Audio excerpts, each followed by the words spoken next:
Assalamualaikum warahmatullahi wabarakatuh. Apa khabar semua? Alhamdulillah, Ustaz akan mengajar kamu subjek reka bentuk dan teknologi RBT. Kalau sebelum ni Ustaz mengajar T5K2, tapi jadual baru ni Ustaz akan mengajar kamu reka bentuk dan teknologi. Ustaz akan terus pada tajuk kita. InsyaAllah boleh tengok masing-masing ada buku teks, boleh tengok buku teks.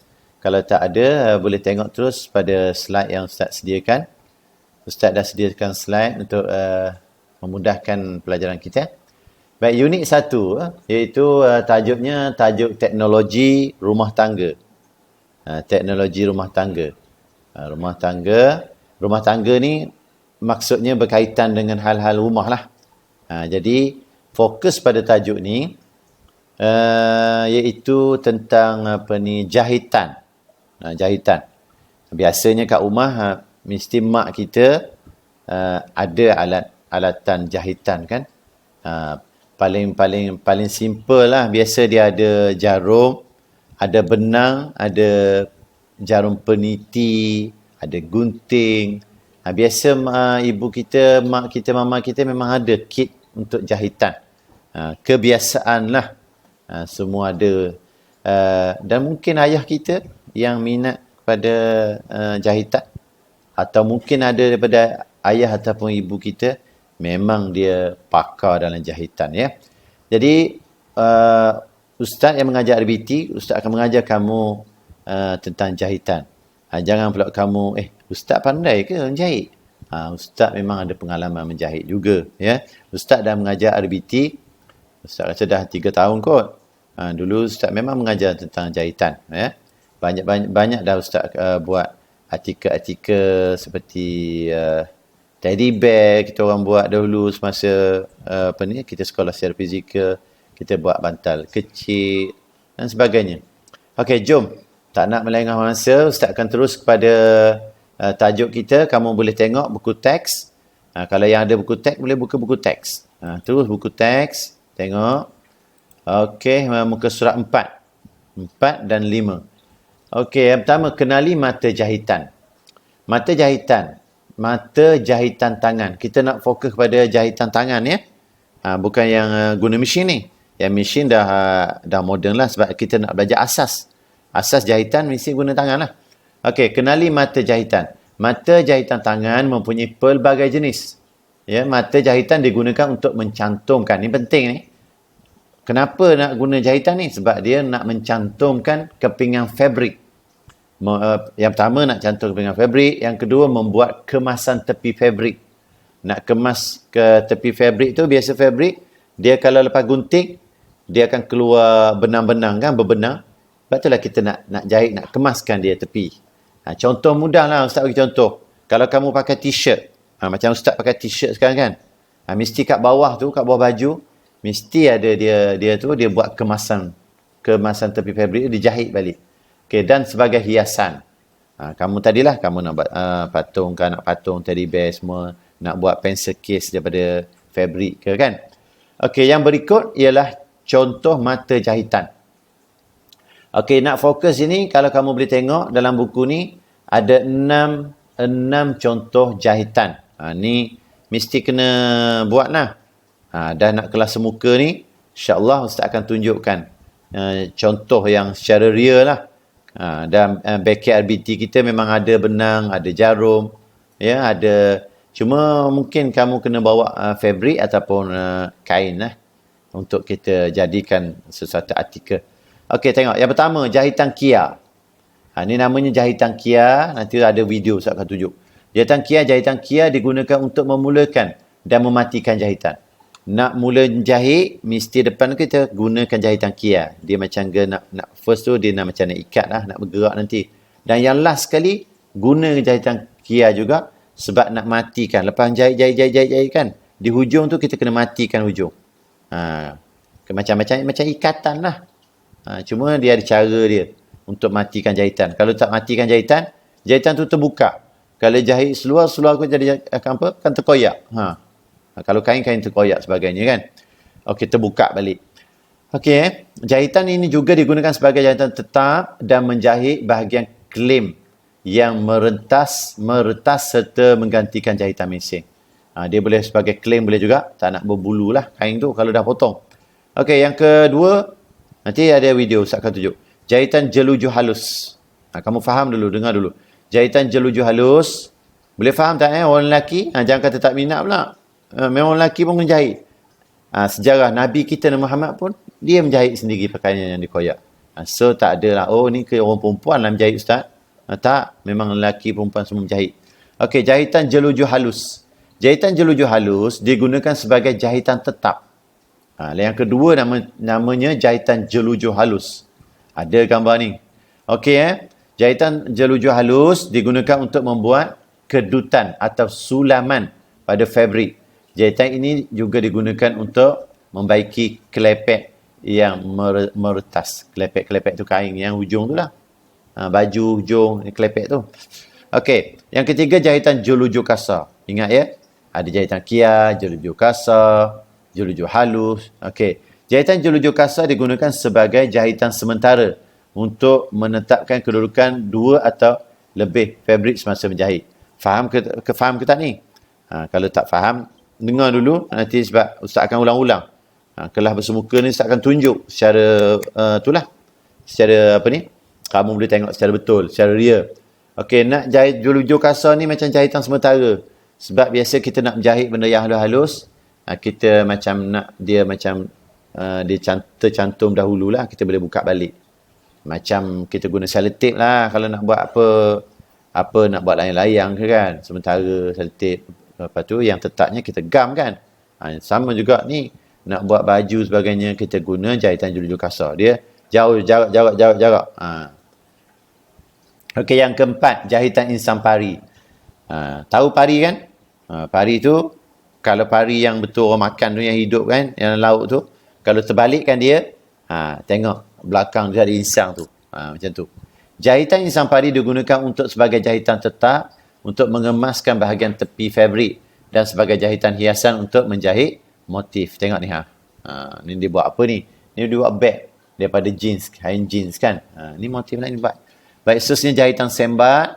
Yang kelima jahitan sembat, iaitu jahitan sembat digunakan sebagai jahitan tetap untuk menjahit bahagian kelepek atau bahagian hiasan. Ni kelepek lah tepi-tepi ni kan. Ni tepi-tepi nampak ni? Nampak tak? Ni tepi-tepi ni kan. Ni kelepek. Yang lama love ni, tepi-tepi ni. Okey, yang terakhir jahitan silang pangkah. Jahitan silang pangkah digunakan sebagai jahitan tetap untuk mengemaskan bahagian kelepek, lipatan dan tepi kain serta sebagai jahitan hiasan. Tengok ni, kelepek. Okey, silang pangkah. Silang. Okey, jom tengok seterusnya. Kita pergi ke slide seterusnya. Kenali mata jahitan. Ni nak detail. Tadi Ustaz baca kan? Ini yang lebih terperinci. Yang pertama, kenali mata jahitan. Okey, jahitan kia. Okey, Ustaz dah baca tadi. Jom kita tengok video dia. Ada tak video? Okey. Sekejap ya. Okey, tengok video. Ni contoh Contoh video jahitan kia.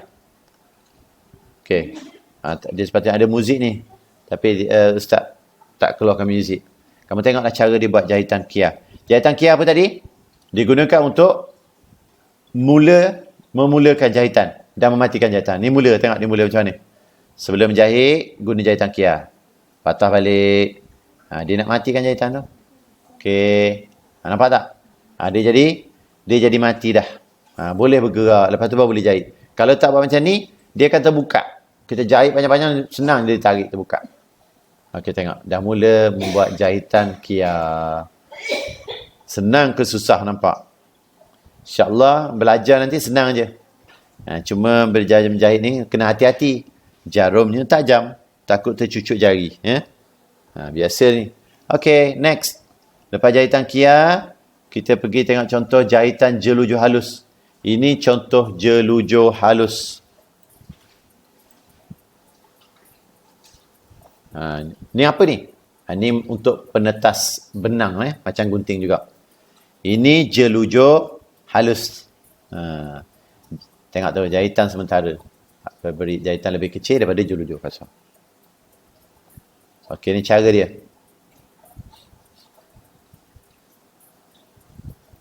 Okey, masukkan benang. Masukkan benang pun, kalau tak pernah, memang seronok lah. Memang tak berjaya sampai ke sudah, tapi kalau dah pandai, senang je masuk. Benang kan lembik kat depan tu. Macam mana nak masuk? Siapa yang dah pernah masukkan benang dalam jarum? Ada ke? Mestilah ada yang pernah kan? Nanti kita praktikal 2 minggu lagi kat sekolah. Saya akan ajar kamu sampai pandai masuk benang. Ini gel ujo halus. Tengok dia jahit gel ujo halus. Memang kena hati-hati. Silat-silat tercucuk jari. Tengok tu. Ni gel ujo halus. Senang ke susah? Siapa kata senang? Angkat tangan. Senang kan? Tak susah pun. Okey. Habis siap lah. Okey, next Ustaz terus pada gel ujo kasar. Jom kita tengok gel ujo kasar. Ni gel ujo kasar. Ada berapa tadi? Ada 6 kan jahitan? Ni yang ketiga. Tadi gel ujo halus, dia pendek-pendek. Gel ujo kasar, dia jarak-jarak. Ini digunakan sebagai jahitan sementara. Sebab tengok saya masuk benang. Senang kan? Senang kan? Nanti kita buat pertandingan lagi. Siapa cepat yang boleh masukkan benang dalam jarum. Okey, gel ujo kasar.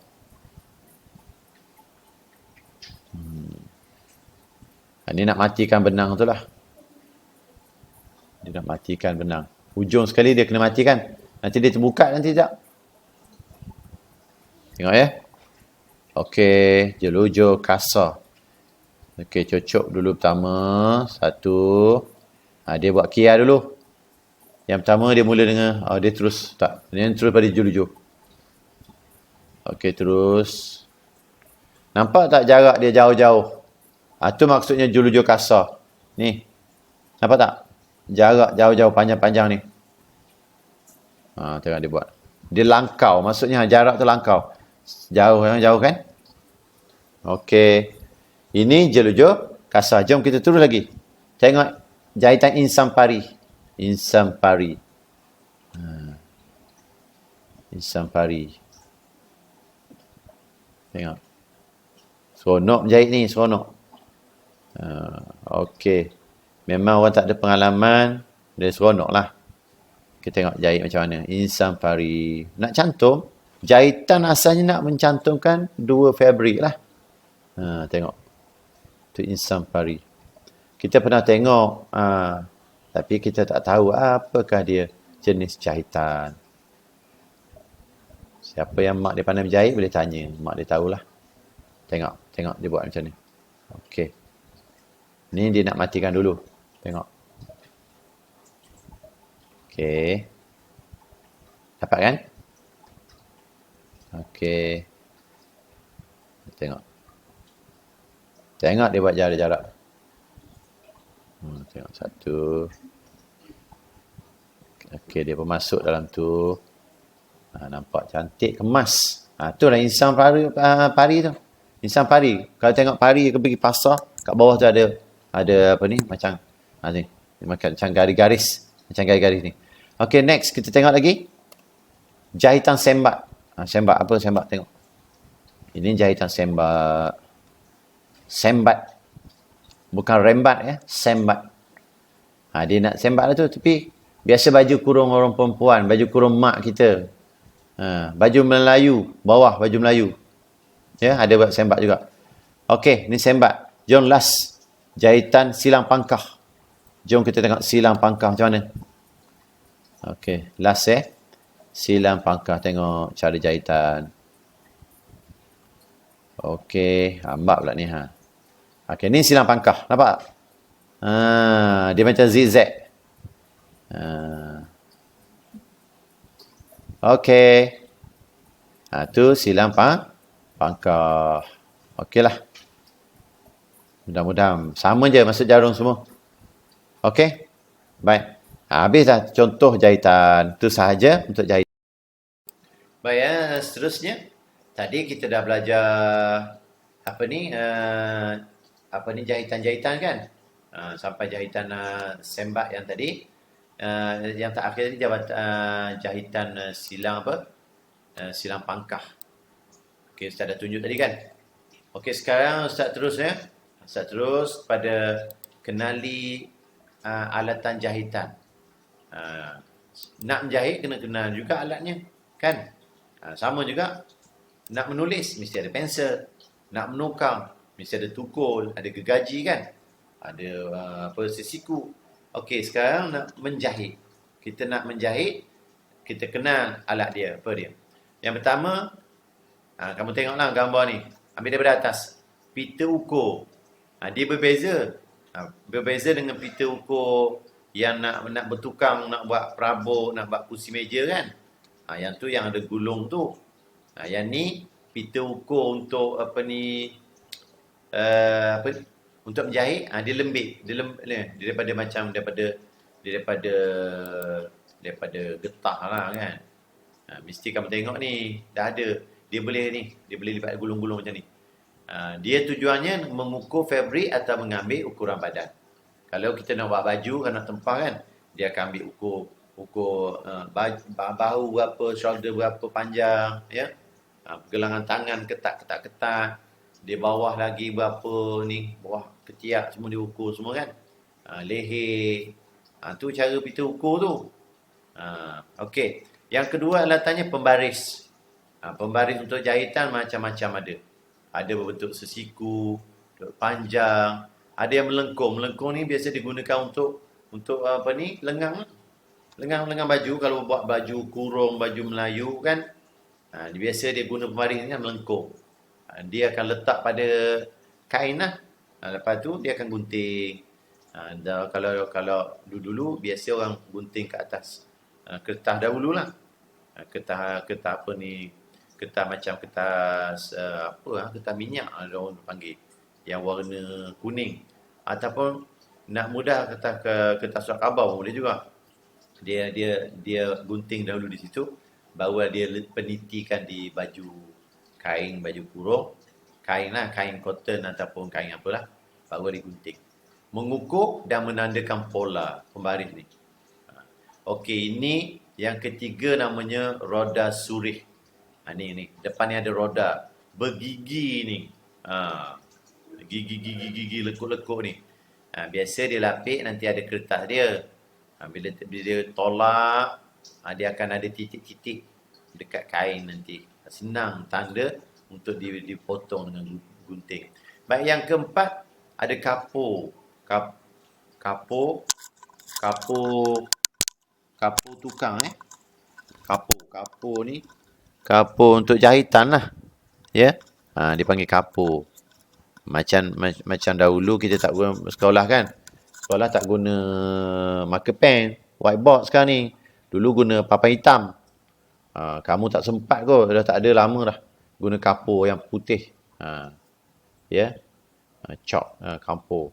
Ni kapur jahit lain macam ni. Ni kapur untuk menjahit. Okey. Tujuannya membuat tanda pada fabrik. Next, ada lagi. Tadi 4 lah. Ini kertas karbon, tukang jahit. Kertas ni letak bawah, letak atas. Lepas tu dia gerakkan dengan roda surih tadi. Lepas tu dia ada titik-titik pola garisan pada motif dan fabrik yang menggunakan roda surih. Baik, yang seterusnya jarum peniti. Ni jarum.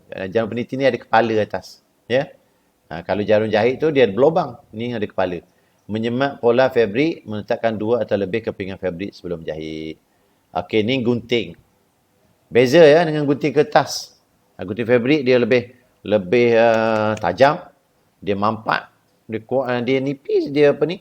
Dia kalau gunting tu dia tak lari-lari lah untuk gunting fabrik, kain sebagainya. Baik, ni gunting apa? Gunting kertas. Ni kamu ada. Ni memotong kertas ada pola. Okey. Baik ya, seterusnya. Banyak lagi. Ni jarum jahit tangan tadi. Ada lubang untuk masuk benang ya, untuk menjahit fabrik. Ini dah model mesin jahit. Tapi jahit mini. Mesin jahit betul yang guna Swiss dah. Kalau dahulu, mungkin zaman nenek-nenek kamu, dia pakai roda tekan dengan kaki. Kalau rumah kamu ada lagi tak tahulah. Biasa jenama dahulu yang glamour nama singa. Singa. Sekarang model macam-macam jenama. Nama Juki, sebagainya lah. Okey, ni mesin jahit. Menjahit fabrik menggunakan elektrik untuk berfungsi. Yang ni mesin jahit tangan, yang kecil. Ada juga biasa orang beli. Menjahit fabrik digunakan secara manual. Okey. Dan yang terakhir, ini namanya peretas jahitan. Kalau tersalah jahit, ni lagi guna tajam ni, depan macam pisau juga. Dia masuk ke tempat jahitan, dia retas. Ada ni, nanti kat bengkel pun ada. Okey. Dan alat jahitan dah settle. Okey, ini untuk latihan kamu. Okey, lepas dengar video ni, kamu tulis dekat buku kamu. Buku. Ada kan buku tulis RBT kan? Mesti ada tu. Ustaz harap jadual tak bertukar lagi lah lepas ni. Ustaz akan mengajar kamu sampai selesai, sampai habis habis hujung tahun. T5K3. Sebab sebelum ni Ustaz mengajar T5K2. Ustaz takut nanti bertukar lagi, dah bertukar, susah pula. Buku kamu sambung je. Cikgu Ruzi sebelum ni kan? Sambung je buku Cikgu Ruzi tu. Lepas tu masuk yang Ustaz punya. Okey. Masa tutorial ni, kamu jawab soalan. Uji minda. Jawab semua soalan. Namakan jenis mata jahitan dengan tangan yang berikut. Ada dalam buku teks. Ustaz ambil dalam buku teks juga. Kamu salin. Buatlah ni. Kamu salin, kamu lukis. Ya? Lukis jahitan. 1, 2, 3. Sebab apa? Sebab nanti kamu akan faham. Lebih faham. Kalau kamu photostat, kamu tak faham lah. Kamu terus isi. Kalau nak isi pun, nak tanda pun, cepatlah siap kan. Tulis soalan ni. Namakan jenis mata jahitan tangan yang berikut. Tu kamu lukis. Tek. Apakah nama jahitan ni? Lepas tu, buat ni. Silang-silang ni. Silang pangkah ni. Apa nama jahitan ni? Ni. Lekuk-lekuk macam insan pari ni. Apa nama jahitan ni? Macam Ustaz bagi tahu jawapan dia. Tak, kamu baca balik. Baik. Yang kedua, jahitan apa digunakan untuk memulakan mematikan suatu jahitan tangan? Tulis jawapan. 3, apakah gunaan alatan jahitan yang berikut? Ni, bawah ni. Apakah guna dia? Okey? Ada lagi soalannya? Ini soalan. Buat. Siap-siap. InsyaAllah masa bersemuka nanti, bawa buku tulis yang dah latihan siap. Ustaz akan tandakan. Okey, sekian. Itu sahaja. Okey? Ada soalan boleh tanya dekat Google Classroom. Tanya je kat situ. Cik-cik tu tanya. Okey? Ataupun simpan soalan. Tulis elok-elok soalan kat buku nota tu. Nak tanya Ustaz. Nak tanya cikgu bila buka sekolah. Okey ya? Itu sahaja untuk minggu ini. Sekian. Wabillahi taufiq wal hidayah. Assalamualaikum warahmatullahi wabarakatuh. Bye.